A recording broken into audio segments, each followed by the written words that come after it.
Shalom, selamat siang. Teman-teman, Tuhan selalu melindungi kita baik itu diminta maupun tidak. Entah itu secara sadar maupun tidak sadar, Tuhan selalu melindungi kita dimanapun kita berada. Lalu kalau Tuhan melindungi kita, mengapa masalah masih terus datang menimpa kita secara terus-menerus? Lalu mengapa Tuhan menggagalkan segala rencana dan usaha yang telah kita lakukan? Padahal kita sudah memohon perlindungan daripadanya.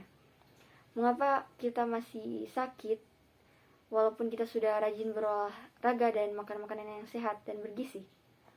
Mari kita lihat dalam Mazmur 91 ayatnya yang ketiga sampai kelima.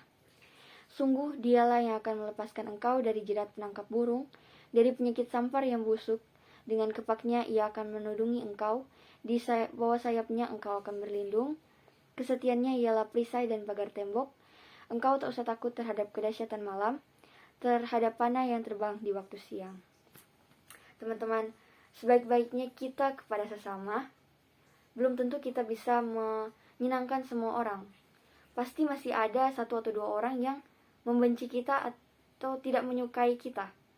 Masih mending kalau misalkan orang itu secara terang-terangan terlihat tidak suka kepada kita, daripada orang yang muka dua, baik di depan tapi memiliki niat buruk di belakang kita.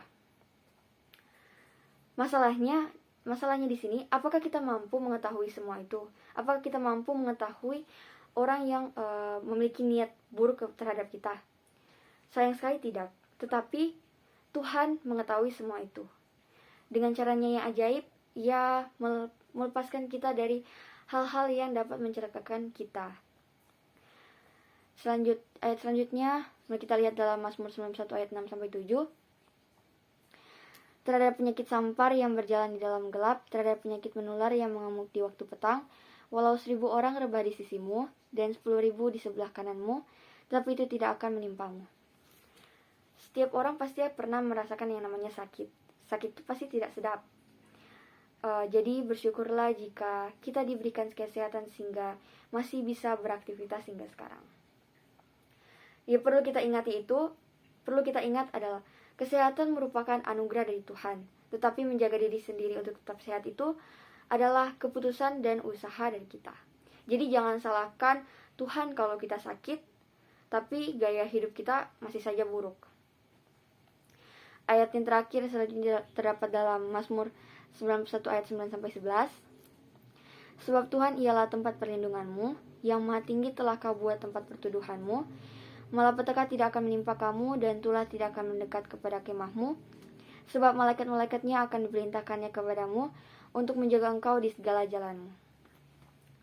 Ada satu cerita yang mau saya ceritakan, tapi mungkin teman-teman sudah banyak mendengar cerita tentang ini.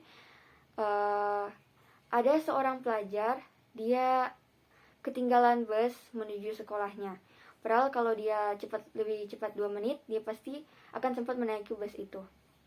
Dengan perasaan kecewa dan marah, karena sudah terlambat mau ke sekolah, dia pun terpaksa menaiki bus selanjutnya.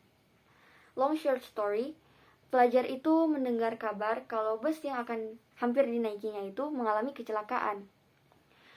Jadi teman-teman, dari kisah ini kita belajar, terkadang Allah sengaja mengagalkan rencana dan usaha yang telah kita rancang baik-baik hanya untuk melindungi kita.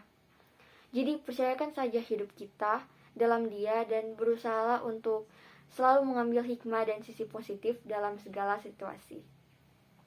Jadi kesimpulan dari renungan singkat saya pada siang hari ini adalah kita bisa melindungi diri dengan berbagai cara, tetapi perlindungan yang terbaik itu berasal dari Tuhan. Jadi kalau selama hidup ini kita masih mengandalkan hal-hal di luar Tuhan untuk melindungi diri kita, bertobatlah kawan. Lekatkanlah hati kita kepadanya, karena hanya Dialah satu-satunya perlindungan yang dapat dipercaya dan dapat dipercaya. Amin.